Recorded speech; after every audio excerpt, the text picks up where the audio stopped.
طرح کہ جو نیک بنتا ہے دیکھنے سے پتہ چلتا ہے کہ جیسے کوئی غیبی قوت آؤٹ آف دی وے جا کے اس کی مدد کر رہی ہے، اس لیے کہ وہ اللہ کی سرپرستی میں آ چکا ہوتا ہے۔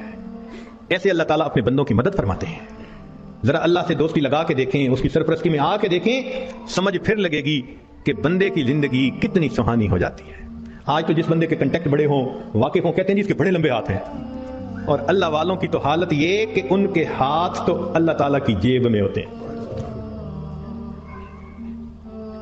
اللہ اپنے بندوں کی کیسے مدد کرتا ہے، ذرا ایک دو واقعات سن لیجئے۔ رابعہ بصریہ اللہ کی نیک بندی اپنے سومے میں عبادت کرتے کرتے تھک گئیں تو سو گئیں۔ ایک چورا نکلا، اس نے دروازہ کھولا، اندر گھسا، کوئی اور چیز تو نہیں اسے نظر آئی، مگر ایک چادر پڑی ہوئی تھی۔ اس نے کہا چلو چادر ہی لے چلتا ہوں۔ جب چادر اس نے اٹھائی اور واپس جانے لگا، ایسا سر چکرایا کہ اس کو آنکھوں کے آگے اندھیرا ہو گیا، دروازہ نظر ہی نہیں آیا۔ تو وہ بہت کنفیوز ہوا اور اس نے چادر نیچے پھینک دی۔ جیسے ہی نیچے پھینکی، دروازہ نظر آیا، تو اب اس پہ خوف طاری ہو گیا اور وہ باہر نکلنے لگا۔ جیسے باہر نکلنے لگا، ایک آواز آئی، اگر ایک دوست سویا ہوا ہے تو دوسرا دوست جاگتا ہے۔ اگر ایک دوست سویا ہوا ہے تو دوسرا دوست جاگتا ہے۔ تم کیسے یہاں سے کوئی چیز چرا کے جا سکتے ہو؟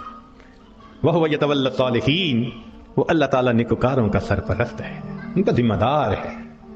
چنانچہ ایک بڑھیا کا واقعہ لکھا ہے کہ اس کا گھر بادشاہی محل کے ذرا قریب تھا، اکیلی تھی۔ ایک دن اس کو رشتہ داروں کے ہاں تقریب میں جانا پڑ گیا، تو وہ چلی گئی اور وہاں اس کو 1-2 مہینے لگ گئے۔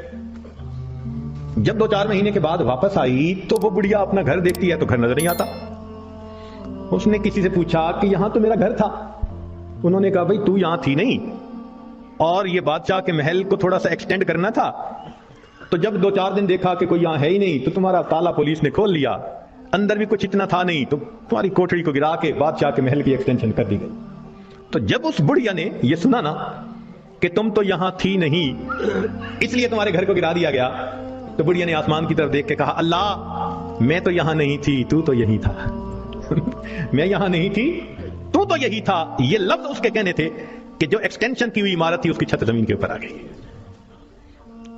نیک لوگ دنیا میں لاوارث نہیں ہوا کرتے، اللہ ان کا وارث ہوتا ہے۔ اگر ہمیں اپنے والد کے وارث ہونے پہ اتنا اطمینان ہوتا ہے، بیوی کو خاوند کے وارث ہونے پہ اتنا اطمینان ہوتا ہے، تو اگر کسی کا وارث اللہ رب العزت بن جائے تو سوچو پھر اس کے کیا مزے ہوں گے۔